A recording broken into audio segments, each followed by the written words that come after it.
Paper leak मामले की लीपापोती में लगी सरकार पेपर माफियाओं की पूरी तरह गिरफ्त में। विधानसभा उपनेता प्रतिपक्ष राजेंद्र राठौड़ ने दिया बयान। प्रदेश में पेपर लीक के बाद से ही राजस्थान सरकार भाजपा नेताओं के निशाने पर है। रविवार को विधानसभा उपनेता प्रतिपक्ष राजेंद्र राठौड़ ने चूरूगढ़ के पास पत्रकारों द्वारा पूछे गए सवाल का जवाब देते हुए कहा कि राजस्थान सरकार की सरपरस्ती में पेपर माफिया आतंक में परिवर्तित हुए हैं। पिछले 16 महीनों में 18 पेपर लीक हुए।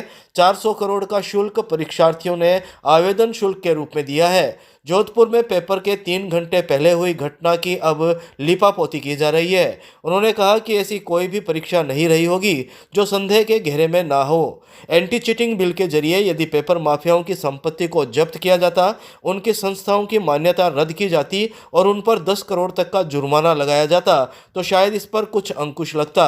लेकिन ये सरकार पेपर माफियाओं की पूरी तरह गिरफ्त में है। ये राजस्थान की सरकार की सरपरस्ती में पेपर माफिया एक तरह से आतंक में परिवर्तित हो चुके हैं। एक के बाद एक इन 16 महीनों के अंदर 18 पेपर लीक हुए।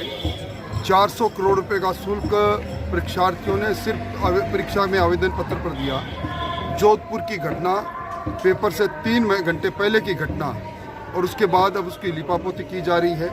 मैं समझता हूं कि कोई ऐसी प्रतियोगिता परीक्षा नहीं रही होगी जिसमें संदेह के बादल के घेरे में वो परीक्षा नहीं आई होगी। अब भी सरकार ने एंटी चीटिंग बिल पारित किया, हमने भी उसमें सहयोग किया, पर उसके प्रावधानों के अनुसार अगर सख्ती से कार्रवाई करते, संपत्तियां जब्त होती पेपर माफियों की, उनकी संस्थाओं की मान्यता समाप्त होती, 10 करोड़ तक का जुर्माना होता तो शायद कुछ अंकुश लगता। ये सरकार पेपर माफियों की पूरे गिरफ्त में।